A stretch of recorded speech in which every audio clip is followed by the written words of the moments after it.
Donc maintenant qu'on arrive à fabriquer des ID uniques, à fabriquer des emails et qu'on est sûr qu'elles sont uniques, on va demander quand l'utilisateur se login, on va comparer si c'est la bonne personne qui se log.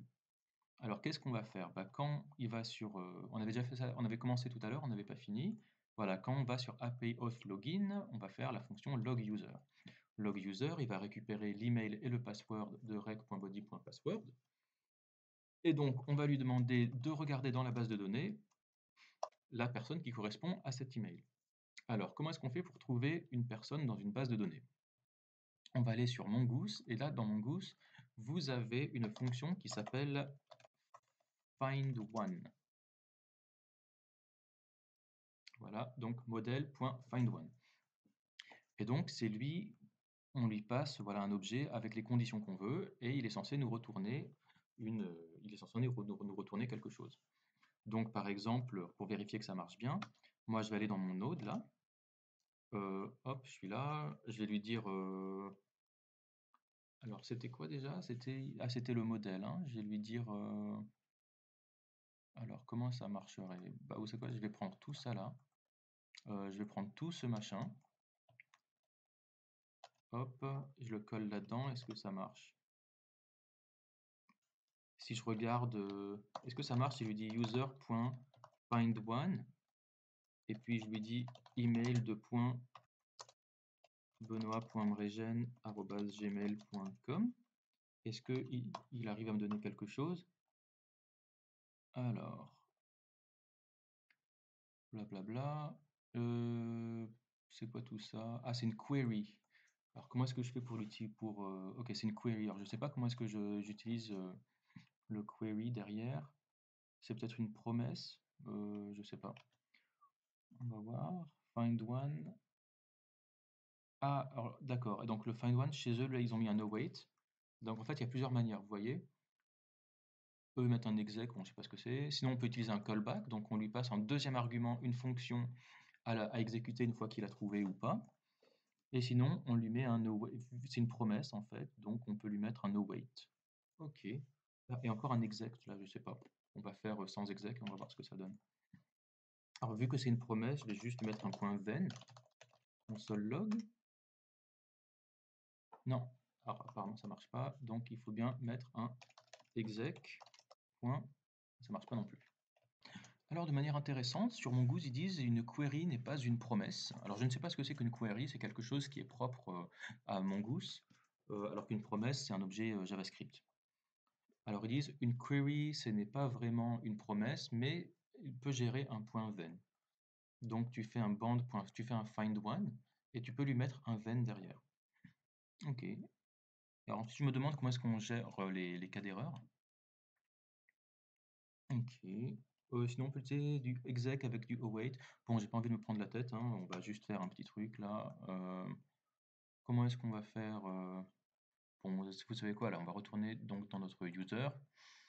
On va faire le log user et puis on va lui dire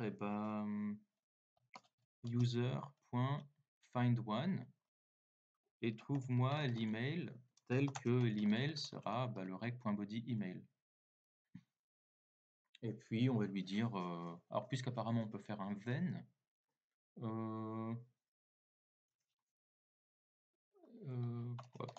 then console log. Voilà. On envoie la requête et on regarde ce qui se passe. Alors on est sur login maintenant. Hop. On envoie, hop, pardon, on envoie la requête. On fait un putain login. Donc évidemment pour l'instant il n'y a aucune réponse, hein, puisque on n'a pas géré de réponse, mais il arrive quand même à nous retourner un objet. Donc bon, ça c'est cool. Qu'est-ce qu'on pourrait en faire de cet objet? On pourrait lui dire, on pourrait le mettre dans on pourrait le mettre dans une constante. On va l'appeler const user est égal à. Alors du coup, puisque c'est puisqu'on fait comme ça, on va retirer le point then. Mais par contre, ça veut dire que ce find one, c'est toujours une promesse. Donc si c'est une promesse, on va devoir la résolve avec un await. Et si on fait un await, ça veut dire que notre fonction, elle est censée être async. Alors, je ne sais pas si ça marchera, parce que là, j'ai vu que Mongoose, il nous embêtait un petit peu avec les async await, là, mais on va quand même loguer ce user et voir si ça marche. Donc, on retourne faire une petite requête. On fait donc un petit login, voilà. Et qu'est-ce qu'on a de ce côté-là? Bah écoutez, j'ai bien le user qui est ici, hein. Ah, par contre, vous voyez qu'il nous redonne le password. C'est un des premiers users qu'on a fabriqué tout au début, donc les passwords n'étaient pas encore chiffrés. Parfait. Donc peut-être qu'on pourrait supprimer tout ce qu'il y a dans notre base de données, hein, ça serait mieux. Maintenant, ce qu'il faudrait, c'est donc prendre le password de ce user et puis vérifier si le hash si le password qu'on a reçu là, eh bien, il correspond.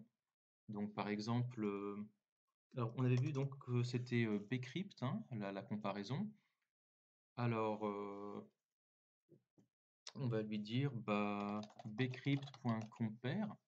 Autant que je me souviens, c'était ça, hein. On va re-regarder la doc pour être sûr.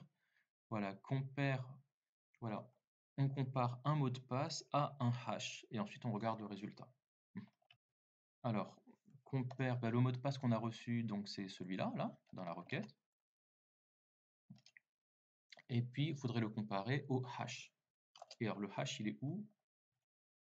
Voilà, donc le hash, c'est le deuxième argument. Et le hash, apparemment, ce sera, hop, ce sera lui, là, hein. Ce sera le user.password. Voilà. User.password. bcrypt.compare. Et qu'est-ce qu'on le compare, évidemment, c'est une promesse. Alors évidemment, donc je pourrais lui mettre un point ven, mais c'est dommage de lui mettre un point ven puisque j'ai déjà un async dans ma fonction. Donc je pourrais juste lui mettre un await. Et puis ça, normalement, on avait vu que ça nous renvoyait true ou false. Donc on va pouvoir mettre const is password OK. Voilà. Et donc là, on va mettre console log user et puis on va aussi loguer is password OK. On va faire ça. Alors maintenant, je vais essayer de me loguer. Alors, donc si c'était benoît.mregen, c'était donc 1, 2, 3, 4, 5, 6. Voilà, donc on retourne là. Benoît.mregen, là c'est donc 1, 2, 3, 4, 5, 6. Je lance un login. Qu'est-ce qui se passe? Is password OK false. Ça, c'est dommage. Alors, on va quand même lui demander de nous loguer Alors, qu'est-ce que j'ai passé dans le payload? On va regarder. J'ai passé 1, 2, 3, 4, 5, 6. OK. Et ah oui, alors peut-être que c'est parce que c'est un string et un number, je ne sais pas. Je vais peut-être essayer avec un autre, hein. Voilà, donc par exemple, si je prends allez, un qui sera par exemple hop, hop, hop. Voilà, je me souviens qu'il y en avait un de ces deux, c'était Pouet Pouet. Donc on va faire ça, hein. Ah mais là, en fait, j'en ai plusieurs des users. Écoutez, je vais me fabriquer j'ai encore m'en fabriquer un nouveau, hein. Donc on va aller dans le sign up, faire benoît.mregen Pouet. Et là, mon password, ce sera Pouet. Voilà, je fais un sign up. Voilà, j'ai bien 201 utilisateurs enregistrés. Maintenant, si je vais sur le login, je fais benoît.mregen Pouet et là Pouet, on regarde. Je vais quand même regarder, vérifier dans le payload là, du sign up. Benoît.mregen Pouet et Pouet. Ok, donc Benoît.mregen Pouet et Pouet. Ok. Pour être sûr que c'est bien ce que j'envoie, je vais inspecter ça. Et dans le type, j'ai type password, je vais mettre type text. Voilà, et vous voyez qu'on a bien Pouet là dans le champ. Alors, donc c'est bien la bonne requête qui s'apprête à être envoyée. Alors hop, c'est parti. Je l'envoie. Qu'est-ce qu'il me dit? On va voir ici, is password OK. Là, c'est bien, on a bien true. C'est parfait. Bon, bah, c'est génial. Donc ça veut dire que le password OK, donc on a true ou false. Alors comment est-ce qu'on gérerait ça maintenant? On va lui dire if si le password n'est pas bon, donc on va lui mettre hop, if is password pas bon, on va lui renvoyer une réponse qui n'est pas bonne, donc on va lui dire res.send 403, hein. Alors attendez, res status 403. Regardez dans les specs, je me souviens plus, je crois qu'il est censé attendre je crois qu'il attend un message, hein. Si je regarde dans les specs, dans le login, type de réponse attendue, ah ouais, user ID et token. Ah oui, donc ça c'est encore autre chose. Email et password, bon. Donc c'est pas exactement ça qu'il attend, il attend un user ID et un token, donc on n'en est pas encore là, mais pour l'instant on va juste renvoyer un message. Send message mot de passe incorrect. Et puis sinon, on peut dire if is password OK.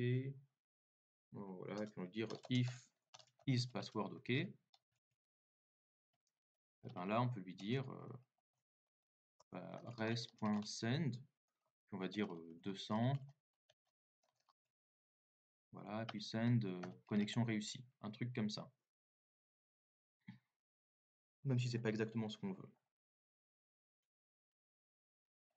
Alors refaisons ça. On va envoyer une petite requête, benoît.regen pouette et là pouette. On efface tout, c'est reparti. Et là, on a un 200, très bien. Et si on regarde la réponse, il me dit connexion réussie. Génial. Et si par contre, si je vais en arrière et que je lui envoie benoît.regen pouette avec autre chose, là, on est censé avoir une erreur. Hop. Il me dit HTTP failure response, machin, 403 forbidden. Bon, c'est à peu près bon. Maintenant, ce qu'il faudrait, voilà, maintenant qu'on a à peu près ça qui est bien, ce qu'il faudrait, bon, déjà, on va vider la base de données parce qu'on a encore pas mal de trucs homonymes là. Et puis surtout, ce qu'on va faire, c'est on va devoir maintenant gérer un token pour gérer toute la partie authentification. On va faire ça tout de suite dans la partie d'après. À toutes.